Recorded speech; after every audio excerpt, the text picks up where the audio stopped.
Hello, it's May, and this is your energy reading for the month using Feng Shui Astrology and the Tarot.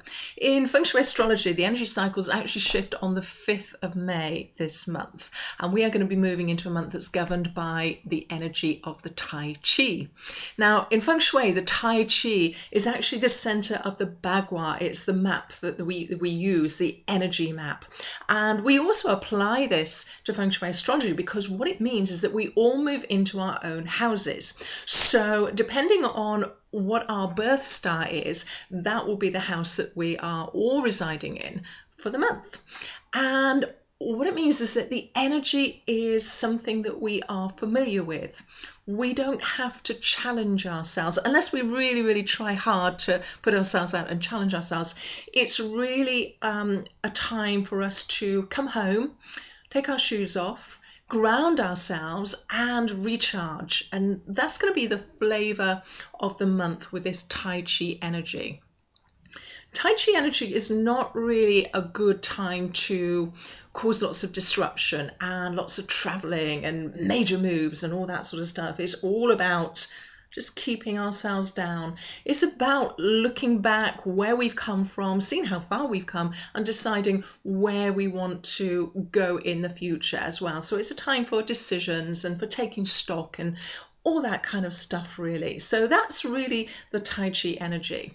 Now, as far as the tarot goes, it kind of contradicts this a little bit. So I think there could be a little bit of conflict going on, but in terms of maybe challenges coming from external sources. So let's have a look at the tarot cards, the ones that came out. The first one was this one. He's the Knight of Wands. The second one was this lady here. Doesn't look very happy. She's the Eight of Swords. She actually came out reversed as well, just to make her situation a little bit more uncomfortable. And the last card that came out was another court card, actually, the King of Swords there. Okay, so what I have to do is look at this first card, because I've just been saying Tai Chi energy is all about kind of grounding, not pushing ourselves in terms of challenges, not great for big movements and big changes and all that sort of stuff. But what we have here is this restless energy of the Knight of Wands. He just wants to move. He doesn't care about where he's going, not particularly. The actual act of movement and doing is so important to him. So we've got this conflict going on because the overall energy in Feng Shui Astrology is saying stand your ground, take stock, be still, be rather than do. And this guy is saying, no, do, jump, let's do this, let's do that, all that kind of stuff, really. So there's this kind of feeling of this energy which is totally contradicting maybe what we want to do. And I think that's exacerbated by the second card, which is this Eight of Swords card. Let me show it to you the right way up. Normally when we get this Swords card, it's really all about boundaries that we place on ourselves. So this lady she's all bound up. She's blindfolded, so she can't really see her situation.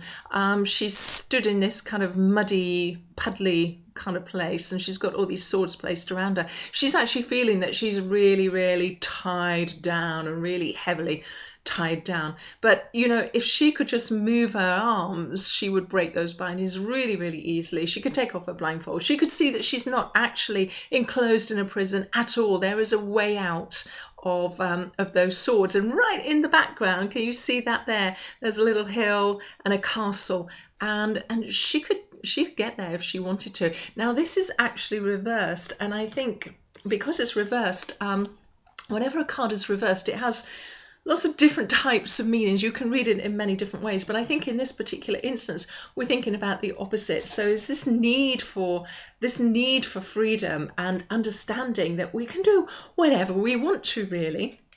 Now, I said this is in conflict with this Tai Chi energy, but I want to go back to talking about this Tai Chi energy because, you see, we can only really recognize the extent of our journey and what we've achieved and where we want to go when we are stood still. So we can use this energy to prepare. and set our direction, set our goals, really take stock of all our talents and our skills, realize the potential that we have as well. And then from that point on, we can start to harness this restless energy, because at the moment, you know, this guy's just wandering about all over the place. But if we could point him in the right direction, wind him up, we could really, really use that energy as well. So the energy to act and to do is strong, but just harness it a little bit and make plans so that when you are acting, when you are doing, that you are focusing it in the right direction, because there's nothing worse than all this energy just totally being wasted all over the place. Okay, we've got a third card as well, and this is going to help you focus this energy. This is this guy, the King of Swords. Swords is really all about our mental processes and our thoughts. It's the mental plane. That's where the Suit of Swords really comes in its own. The King is about wisdom in this. So we can use our mental processes. We can use that Tai Chi grounded energy as well and make plans. Exactly what I've just said, to really focus our energy in the right direction.